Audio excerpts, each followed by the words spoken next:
All right, you are not going to believe this story. Seriously, this might just be the most bonkers deportation case ever, involving the U.S. government, a random dad from Maryland, and a very, very fake picture.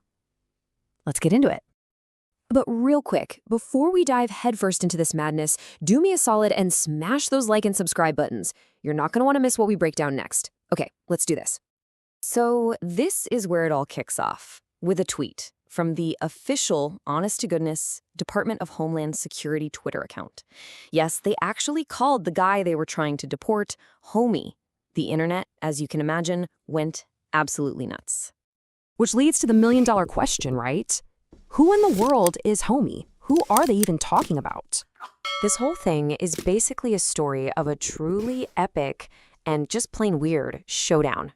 On one side, you have the entire weight of the U.S. federal government. And on the other, well, let's meet the guy. So in this corner, weighing in with, a massive federal budget and law enforcement agencies, you have DHS and ICE. And in the other corner, Kilmar Abrego Garcia, a dad from Maryland who all of a sudden became public enemy #1. It's a wild matchup. So how did it even get to this point? I mean, for Abrego Garcia, his journey through the U.S. immigration system has been, to put it mildly, an absolute nightmare. Okay, just try to keep up with this timeline because it's nuts. In March, he gets mistakenly deported to El Salvador. The government even admitted it was a mistake. By April, the President of the United States is on TV showing a fake photo of him. Then in August, he's picked up by ICE again, and now he's facing deportation to Africa. Just chaos. So, what is the government's official reason for all this? What's the charge? They're accusing him of human smuggling. But his lawyers, they have a completely different story. They're calling the whole thing preposterous and vindictive. They're basically saying this is all just payback because he had the nerve to challenge an ICE policy.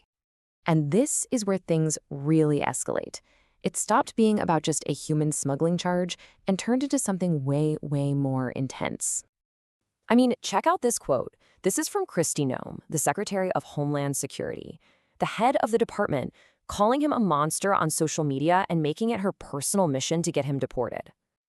And they didn't stop there. They threw the whole kitchen sink at him. They said he was an MS-13 gang member, a human trafficker, a serial domestic abuser, and a child predator. I mean, these are the kind of accusations that completely destroy a person's life. But here's the thing. Is any of it actually true? Let's take a look at what the actual courts had to say about all this. So the reality check here is pretty stark. Multiple judges who looked at his case found, quote, no evidence linking him to MS-13. And that whole laundry list of horrible crimes, he has 0, zip, nada, prior criminal history. So if the courts have no evidence, what did the administration have? Well, President Trump himself decided to step in and show everyone the so-called smoking gun. And this was it. This was the proof. A picture of a hand with MS-13 so badly photoshopped onto the knuckles, it's almost funny. He actually insisted it was real in an interview, but, well, you can see for yourself.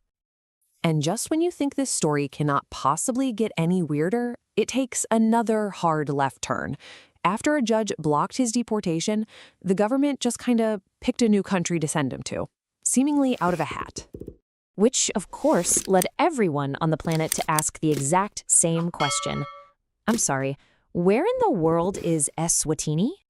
So for everyone who had to pull out a map, Eswatini, it used to be called Swaziland, is this small, landlocked kingdom in southern Africa. And when I say small, I mean really, really small.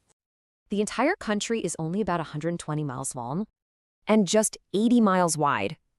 And get this, the government's own legal letter gave absolutely no reason for why they chose this specific, tiny nation to deport him to. None. And that really brings us to the core of this whole case. His lawyer puts it plainly. He argues this isn't about law and order at all. It's about the administration weaponizing the immigration system in a manner that is completely unconstitutional. So it all leaves us with one pretty massive question. Is what we're seeing the justice system actually working to remove a dangerous person, or is this just a raw power play against one guy who decided to fight back? So what's your take on all this? Is it justice or is it a wild abuse of power? I really want to know what you think, so drop it in the comments below. And hey, if you like us breaking down stories like this, make sure to hit that like and subscribe button. We'll see you for the next one.